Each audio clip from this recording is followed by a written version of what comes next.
Pessoal, hoje estou aqui nessa tarefa difícil, aqui na frente. Depois de tanto tempo, a gente perde até o equilíbrio. Mas tudo pela obra divina, então a gente está aí. Agradeço novamente a casa pelo convite, pela pessoa da Nélia, que é muito caridosa com a gente. Aceitação muito boa que eu tive aqui nessa casa e gosto muito de estar aqui participando. Durante esse tempo de pandemia, a gente sentiu falta, sentiu saudade, sentiu esse calor humano, essa vibração que cada um de nós temos quando estamos, principalmente aqui nesta casa. Que Jesus nos abençoe para a gente poder transmitir algo que toque você, que ajude a gente a caminhar, ter mais forças e ter fé, que é o nosso tema de hoje. Então, sempre quando eu começo nas nossas conversações, tem aí o nosso cartazinho aí falando do Evangelho no lar. Para mim, tá, gente, é a premissa de tudo, de todo dever cristão. Se a gente não tem o Evangelho do lar em casa, nós já saímos devendo. E como é difícil manter esse Evangelho no lar, é para qualquer um de nós. A minha família faz, mas tem dia que só está eu e meu irmão, tem dia que os outros não dá, e cada um tem uma desculpazinha, cada um tem uma justificativa verdadeira, mas a gente tem que ser forte. Aquele que realmente conhece a doutrina, tem que fazer isso acontecer nas nossas casas. Tudo começa na família, e sabemos nós que é naquele ambiente familiar que estamos passando ali as mais fortes provações e aprendizagem também, e quitando os débitos ali com os irmãozinhos que estão realmente junto conosco. Então está aí, ó. Mas se alguém não tem cuidado dos seus, e principalmente da sua família, negou a fé, e é pior do que o infiel. Está lá em Tiago, está lá em 1 Timóteo, capítulo 5, versículo 8. E fica aí para a gente meditar aí, está fazendo esse evangelho no lar. Pode mudar, Deus. Nós vamos conversar hoje alguns versículos, que está lá em Mateus, capítulo 5, versículo do 5 ao 13. Está falando da cura do servo do centurião. Naquela época, tinha lá um comandante de alguns soldados, ele chamava de centurião, vem de 100. Então, ele tinha ali aproximadamente 100 soldados que ele tomava conta. E é ele que vai ser esse papel principal aqui, no que a gente vai falar. Lá também no Evangelho de Lucas, no capítulo 7, versículo de 1 ao 10, também fala sobre esse acontecimento. Um pouquinho diferente, mas a essência é a mesma. Então, vamos ler aqui na íntegra, para a gente poder lembrar do que foi escrito naquela época. Então, versículo 5. Tendo, porém, entrado em Cafarnaum, chegou a Jesus, um centurião fazendo-lhe uma súplica. Então, Jesus estava caminhando por aqueles lados de Cafarnaum, fazendo muitos milagres naquela época. Esse soldado aí, romano ficou sabendo disso. E então ele foi atrás de Jesus, fazendo um pedido, uma súplica. Senhor, o meu criado jaz em casa doente, de uma paralisia, e padece muito com ela. Jesus lhe disse, eu irei e o curarei. Então esse soldado, ele estava com um servo muito doente, e quando ele viu falar de Jesus, ele mesmo, aqui diz Mateus, ele mesmo resolveu ir encontrar com Jesus e pedir para ele, para curar o servo dele. Lá em Lucas fala que foi os soldados deste centurião que foi atrás de Jesus. Então o soldado, respondendo para Jesus, disse, respondendo ao centurião, disse o centurião, Senhor, eu não sou digno de que entres na minha casa. Porém, manda-o só com a tua palavra e meu criado será salvo. Então, esse centurião, ele não se encontrava digno de que Jesus entrasse na casa dele. Ele se sentia ainda cheio de defeitos, cheio de coisas ruins. Ele falava, não, Senhor, com toda divindade, você não pode entrar na minha casa é cheia de pecados, cheia de coisas ruins ainda, eu não sou digno ainda de recebê-lo em minha casa. Mas o Senhor tem autoridade. Se o Senhor falar uma palavra, eu tenho certeza que meu servo será salvo. Ele vai melhorar. Continua no versículo 9. Pois eu também sou homem sujeito à autoridade, que tenho com soldados as minhas ordens, e digo a um, vai, e ele vai, e a outro, vem, e ele vem. E o meu servo, e ao meu servo, faze isto, e ele faz. Pode mudar, Denilson. Então, ele começou a comparar a autoridade que ele tinha com os soldados dele, com a autoridade que Jesus tinha, até com os espíritos, né, que acompanhavam Jesus. Ele não via, não sentia, mas a gente vai ver que ele já era uma pessoa bem espiritualizada. Lá no versículo 10. Ouvindo falar assim, Jesus admirou-se e disse aos que o seguiam, em verdade vos afirmo que não achei tamanha fé em Israel. Na hora que Jesus ouviu aquilo, ele chamou as pessoas que estavam do lado dele, apresentou o centurião e falou que ele nunca viu, né, tamanha fé em Israel. Nunca viu tamanha crença nele. Esse soldado, né, não praticava o cristianismo, não andava junto com Jesus, mas de alguma forma ele era uma pessoa idônea, era uma pessoa que via falar e acreditou. Diz Jesus, digo-vos, porém, que virão muitos do Oriente e do Ocidente, e que terão lugar com Abraão, Isaque e Jacobe, no reino dos céus. Então, Jesus está falando que virão muitos, de vários lugares. Mesmo sem ter andado dentro de uma casa espírita, sem ter andado dentro da igreja católica, evangélica, eles próprios buscam conhecimento e vão vir de todo lado. Jesus está falando que vão ter lugar, né, no reino dos céus. Então, muita gente que a gente, de repente, desconhece, é uma pessoa de bem, mesmo que não pratique uma determinada religião. Então, tem muitas pessoas aí que são bem melhores, né, do que muitos de nós, apesar de não frequentar. Mas a pessoa tem um senso de justiça grande, faz o bem, tem suas contas em dia, né, não é de ficar brigando, gritando, devendo ninguém, e acredita, e tem fé, sem ter, né, o título lá de alguma religião. Mas os filhos do reino serão lançados nas trevas exteriores. Aí haverá choro e ranger de dentes. Está falando que muitos aí que frequentam as casas cristãs ou outros tipos de denominações, nem sempre está com a pureza no coração. Então disse Jesus ao centurião, vai e seja feito conforme crestes. E naquela mesma hora ficou são o criado. Pode mudar.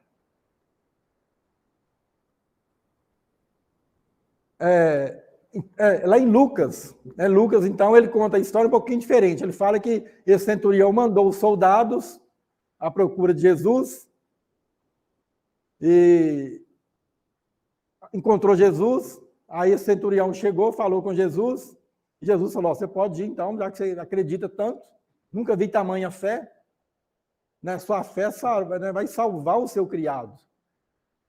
Então ele agradeceu, a hora que ele estava voltando, né, os outros criados enviam a cavalo chamando ele, falando que o servo já estava bem, já estava de pé, já estava alegre, já estava alimentando. Então, com aquela fé que esse centurião teve, ele conseguiu, né, transmitir aquela energia com a permissão do Cristo e curou o seu servo.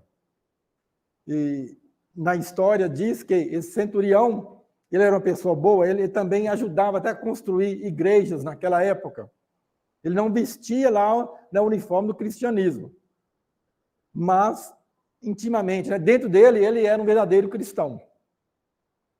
E a gente viu, né, a grande fé que ele tinha.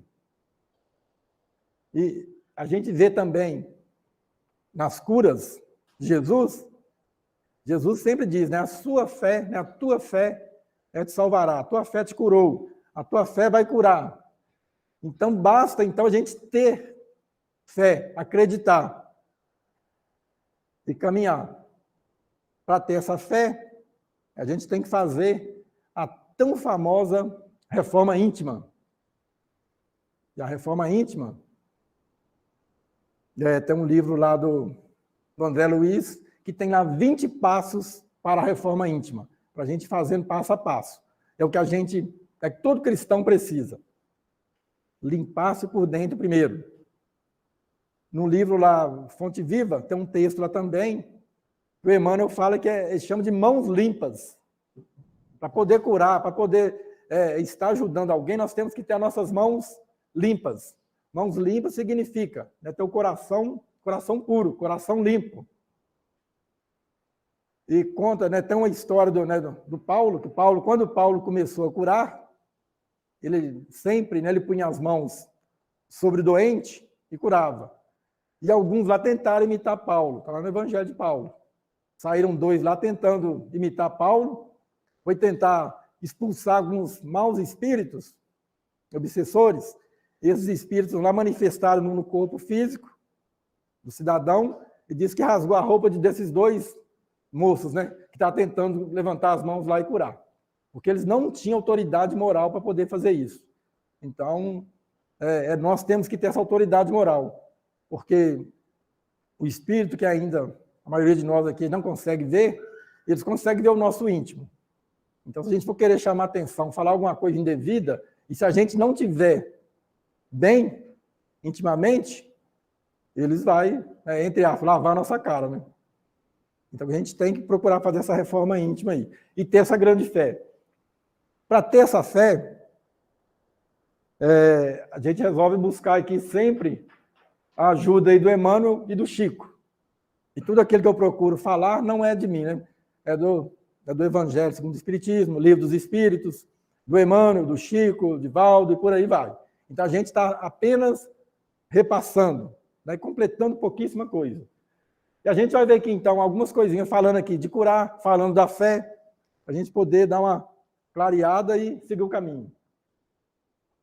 Está lá no livro Mediunidade e Sintonia, diz o Emmanuel, a faculdade de curar. Ali começou do 4, 5, 6, que eu peguei só as principais partes, né, porque o tempo aqui é pouco. Já faltando uns 10 aí, você me avisa. Diz lá o Emmanuel, quem se propõe a auxiliar os enfermos, há que saber respirar no convívio da humildade sincera, equilibrando-se cada instante na determinação de servir. Para curar, é preciso trazer o coração por vaso transbordante de amor, e quem realmente ama não encontra ensejo de reclamar. Compreendendo as nossas responsabilidades com o divino médico, se queres efetivamente curar, cala-te, aprende, trabalha honrando a posição de servidor de todos a que Jesus te conduziu. Pode mudar. Então, aquele que quer ajudar, quer auxiliar, quer curar alguém, primeira coisa, ele tem que se curar. Então, o Emmanuel fala muito que você quer curar, então você vai ter que frequentar aí hospitais, locais que têm doentes, andar na rua, ajudar os idosos, ajudar os moradores de ruas. A maioria de nós pensa, eu quero ser um curandeiro, eu quero curar, quero ajudar. Mas quer ficar sentadinho na cadeira, né, esperando o irmãozinho sofredor chegar para a gente poder curar. Isso aí não vai acontecer. Né? Nós temos que ir à luta, nós temos que nos purificar. E a gente vai nos purificar através do auxílio fraterno, através da nossa saída, da nossa caminhada. Foi assim, né, com todos os discípulos do Cristo. Nenhum deles teve mordomia. Nenhum deles ficaram sentados lá aguardando os irmãozinhos procurar. Eles iam à procura. Auxilia os ricos e aos pobres, como quem sabe que fartura excessiva ou carência asfixiante são igualmente enfermidades que nos compete socorrer. Ampara os amigos e aos adversários, aos alegres e aos tristes, aos melhores e aos menos bons, como quem compreende na terra a valiosa oficina de reajuste e elevação.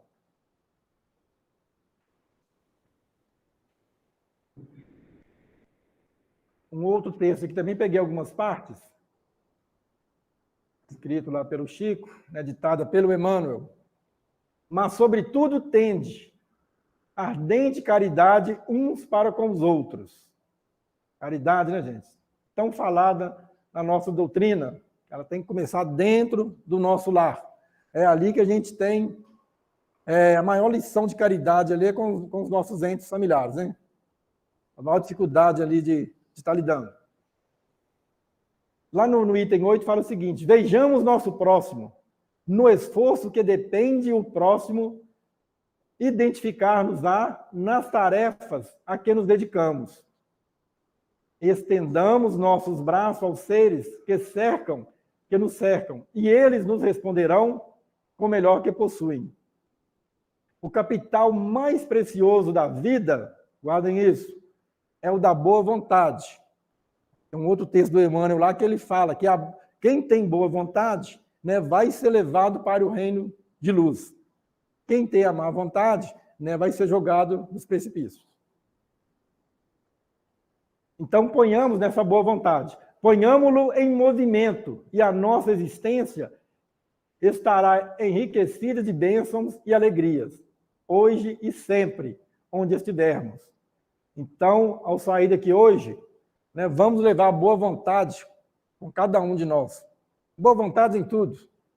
Boa vontade em servir, em ser alegre, né, em ter mais perseverança. Boa vontade para a gente poder estar fazendo as coisas acontecerem.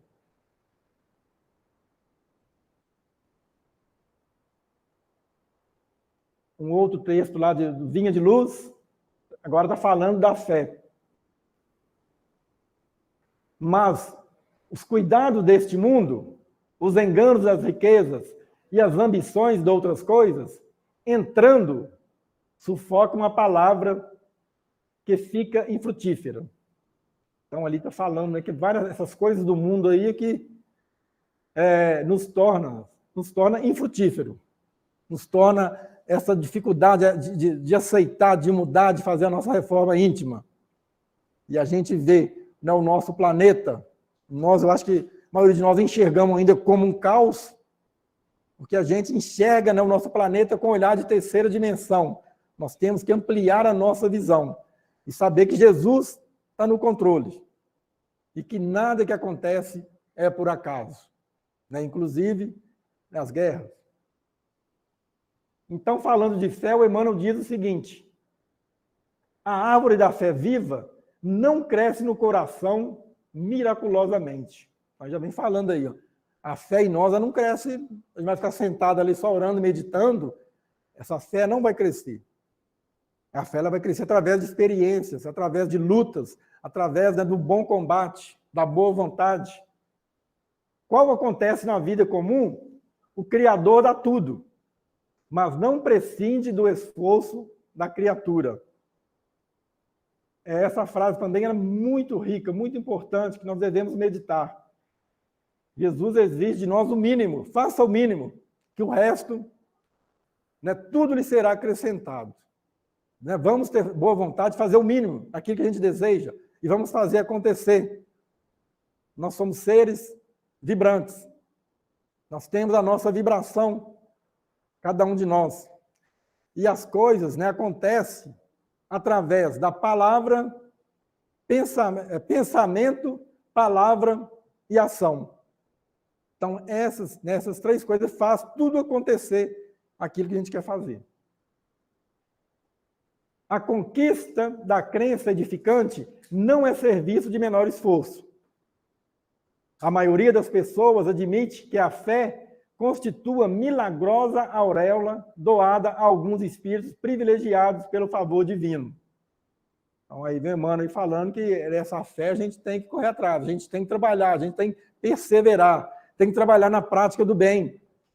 Temos que diminuir nosso egoísmo, orgulho, vaidade, diminuir o nosso, a maior chaga do ser humano, interesse pessoal.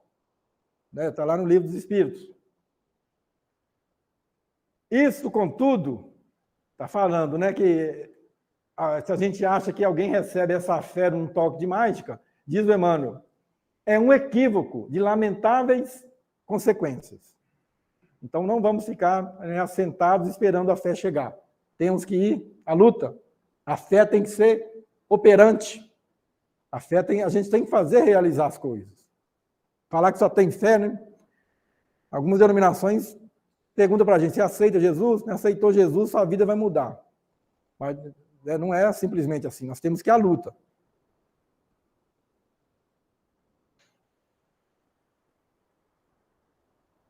Continuando aí na lição do Emmanuel, a sublime virtude, a fé, é construção do mundo interior, que a gente está vindo falando aí, interior, em cujo desdobramento cada aprendiz funciona como orientador, engenheiro e operário de si mesmo. Então a mudança é nossa. Nós temos que sair da Matrix.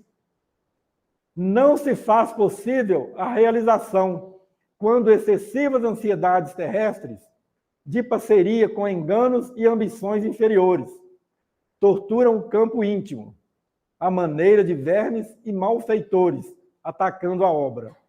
Então a gente vive nesse mundo aí para buscar essa fé, ter essa boa vontade, mas ao mesmo tempo nós estamos sendo atacados aí pelo materialismo,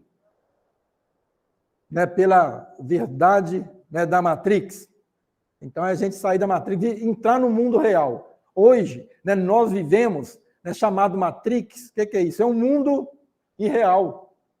É um mundo aí de arrogância, de egoísmo, de vaidade, de interesse pessoal, de guerra, é ganhar e pisar no outro. Então, nós temos que sair desse mundo, que é a terceira dimensão, e partir para o mundo real.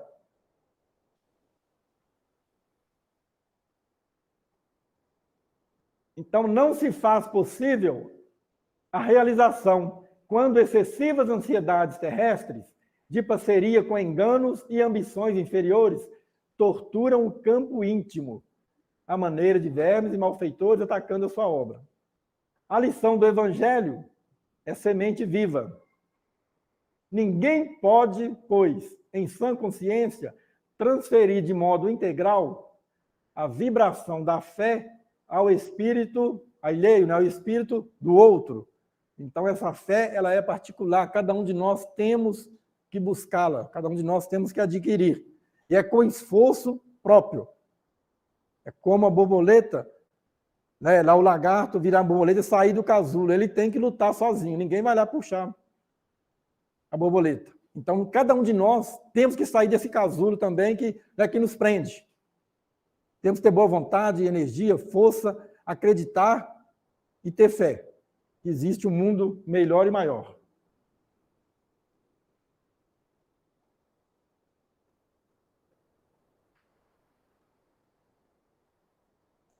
Vem o Bezerra de Menezes também, deixar aí para nós aí uns pensamentos.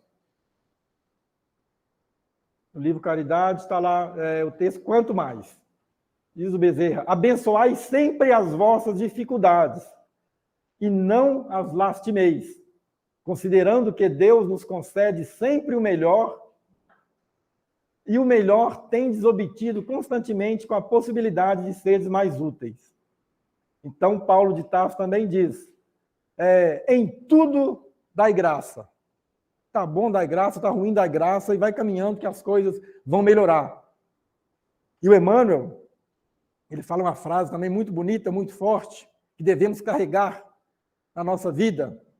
Ele diz o seguinte, vale mais a pena chorar nos aguilhões da resistência do que sorrir nos narcóticos da queda. Ele fala, seja forte, né? Carregue seu aguilhão. Vale a pena chorar esse aguilhão, nessa dificuldade, do que você sorrir, né, nos narcóticos da queda, na bebida, no fumo, e achar que está tudo bom, né, nos desperdícios, com o uso do dinheiro de qualquer forma. Então, diz ele, né, seja forte.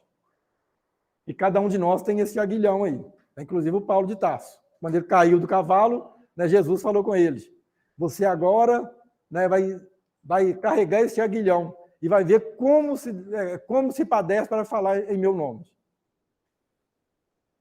Continua o Bezerra. Quanto mais auxiliares os outros, mais amplo auxílio recebereis da vida mais alta. Ampliemos, né, esse conceito aí de auxílio, não somente das coisas materiais, né, que é o mais fácil. A gente passar na rua ali, ver o irmãozinho lá sentado, dá ele a marmitex, já fiz minha parte, dei ele a marmitex. Nem comer a marmitex ele não vai, coitado. Já está todo ali cheio de bebida, de fumo.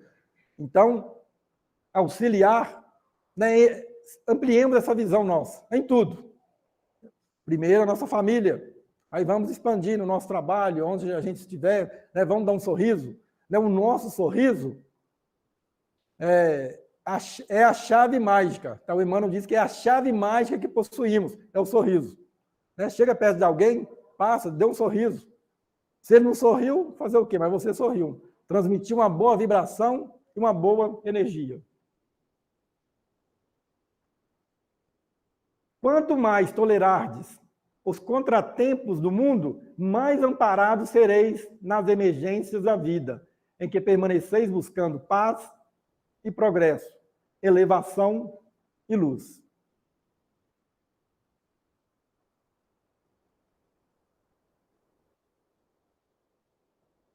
Quanto mais liberdade concederdes aos vossos entes amados, permitindo que eles vivam a existência que escolheram, mais livres estareis para obedecer a Jesus, construindo a vossa própria felicidade. Né? Auxiliemos, ajudemos, mas vão respeitar a vontade do outro, né? O desejo do outro, o livre-arbítrio, assim como Jesus, Deus, respeita o nosso livre-arbítrio. Continuemos buscando Jesus em todos os irmãos da terra, mas especialmente naqueles que sofrem problemas e dificuldades maiores que os nossos obstáculos, socorrendo e servindo, e sempre mais felizes nos encontraremos sobre as bênçãos dele, nosso Mestre e Senhor Jesus. Então, toda vez que estivermos caminhando, dialogando, encontrando com um, né, se for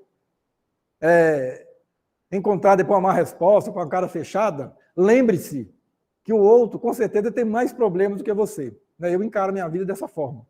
Se te tratou mal, te deu mal resposta, com certeza tem mais problemas do que nós. E provavelmente está mais infeliz. Então, sorria, né, e continue, né, no caminho. Tem uma palavrinha do Chico, falando do poder curativo de Jesus. Para fechar essa parte aqui. Nós não podemos, compreensivelmente, até agora, comparar qualquer pessoa terrestre que se disponha a colaborar nos serviços curativos à pessoa de Jesus, cujo poder magnético, sem dúvida, poderia atuar decisivamente sobre qualquer processo enfermiço, desfazendo os ingredientes ou agentes em que esses processos enfermiços se estruturavam. Jesus é o nosso mestre, é o nosso médico. Nada a gente poder comparar com ele.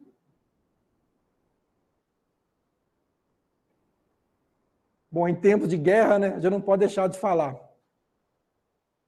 Ali estão as perguntas que estão lá no livro dos Espíritos, para amenizar, né, um pouquinho da angústia aí que eu acho que todo mundo está passando. Mesmo a gente sabendo que Jesus está no comando, e a hora que a gente vê uma guerra dessa, a gente fica, meu Deus, até hoje, como pode acontecer isso?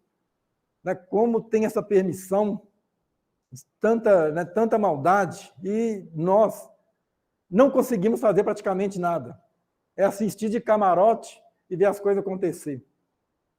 E eu só posso falar que a paz do mundo, né, começa em mim, começa em você. Então, você busque a paz, Onde você esteja. A gente vendo essa guerra, a gente busca a paz onde nós estejamos, com mais paciência, mais tranquilidade, mais respeito, mais boa vontade. Então, tá aí a pergunta do 742 do Livro dos Espíritos. Qual a causa que leva o homem à guerra? Predominância da natureza animal sobre a espiritual e satisfação das paixões. No estado de barbárie, os povos só conhecem o direito do mais forte. E é por isso que a guerra, para eles, é um estado normal. Olha ali, em estado de barbárie, né? Nós já estamos em 2022. À medida que o homem progride, ela se torna menos frequente, porque ele evita as suas causas. E quando ela se faz necessária, ele sabe adicionar-lhe humanidade.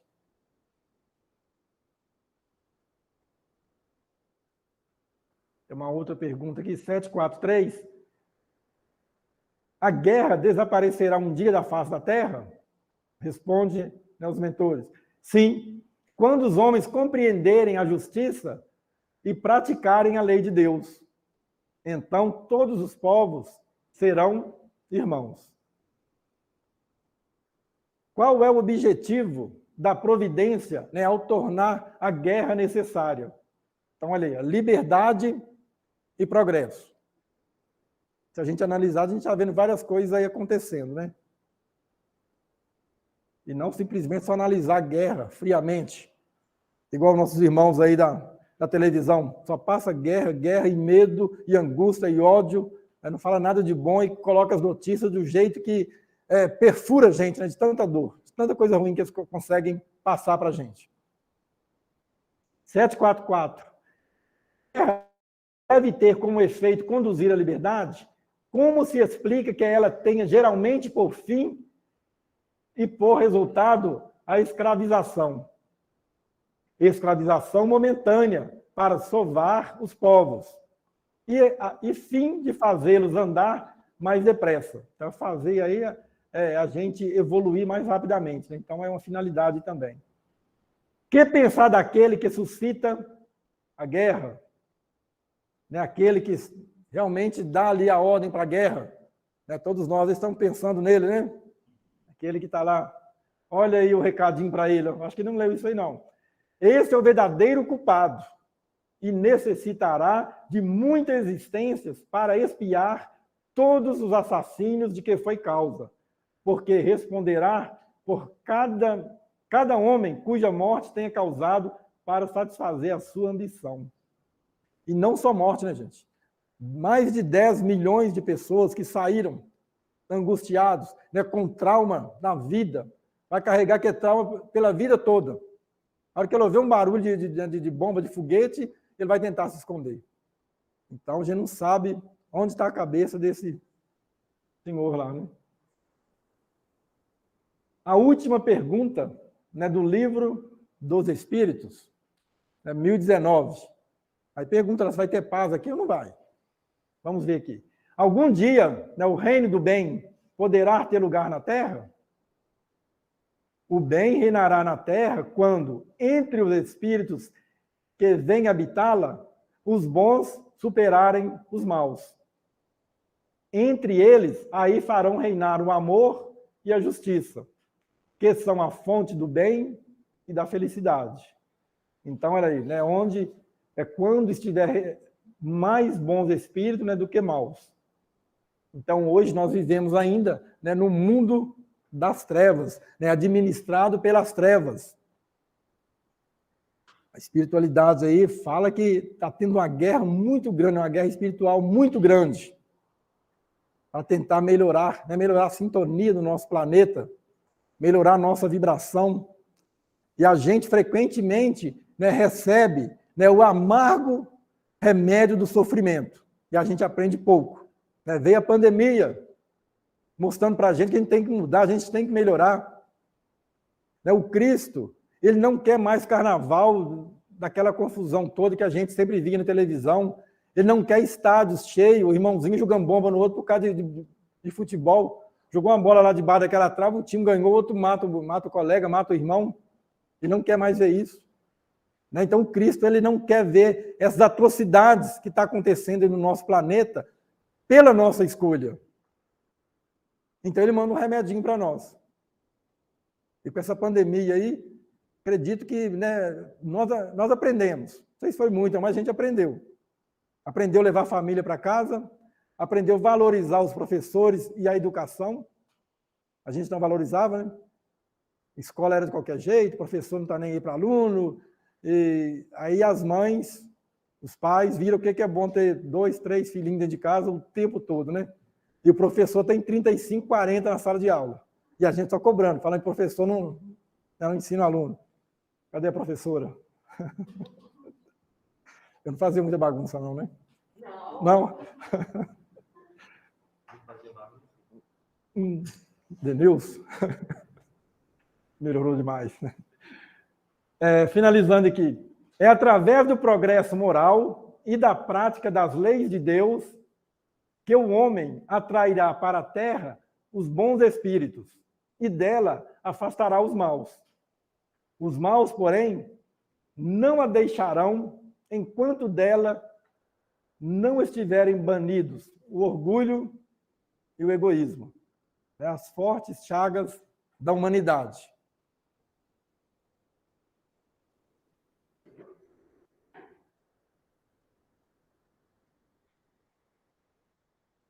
Bom, para finalizar aí, lá em Hebreus 6, 9, Hebreus é uma carta que Paulo escreveu, e só fala muito de fé. Então, aquele irmãozinho aí dedicado, que está ouvindo essa palestra, né, vai chegar depois e vai ler o livro lá de Hebreus em casa, tá? Hoje eu não trouxe o livrinho, mas fica aí para ler Hebreus. Fala muito sobre a fé. A carta de Paulo basicamente é falando da fé, que pode, né, nos auxiliar muito na nossa caminhada, compreender tudo que está acontecendo e ter a paz, né, a paz que o Cristo nos prometeu. Né, disse ele, né, eu vos deixo a minha paz vos dou, não vou lá dou como o mundo a dar. Né, no mundo tereis tribulação, tenha bom ânimo, né, eu venci o mundo. Então, é a paz que o Cristo deixou para nós. E nós, a maioria de nós, né, buscamos, na verdade, a paz, essa paz aqui do mundo. A paz do materialismo, a riqueza, o conforto, né, não é essa paz que o Cristo ele deixou para nós. Buscamos aí, né, compreensão, discernimento, e ali, né, o Paulo de Tarso, ele fala para nós: mas de vós, ó amados, né, ó espíritas, esperamos coisas melhores e coisas que acompanham a salvação, ainda que assim falamos. Que possamos, então, levar essa lição para casa e que fique pelo menos um pouquinho aí gravado em cada um. Que a gente possa sair daqui melhor um pouquinho e aproveitar, porque aqui dentro, né, tem a internet 3G, né, Denilson? Da glândula pineal. Eu acho que ela pega até no portão. A hora que chega no portão, ela cai e a gente cai no mundão de novo. É por isso que a gente tem que vir toda semana, porque aqui a internet aqui dentro, ela já tá, a vibração nossa tá boa demais. Então, que a gente consiga, né, ampliar essa internet aí da nossa glândula pineal, onde a gente estiver mais longe, né, do templo cristão, mas que a gente consiga, né, conectar com o Criador, nos dando força, sabedoria e fé para a gente seguir a nossa caminhada. Lembrando que estamos, né, em período de regeneração. Então, ó espíritas, né, de vocês, né, esperamos coisas melhores. Que Deus abençoe a todos. Muito obrigado aí pela paciência, por me ouvir. Chico Xavier. Chico, homem de fé. Chico Xavier.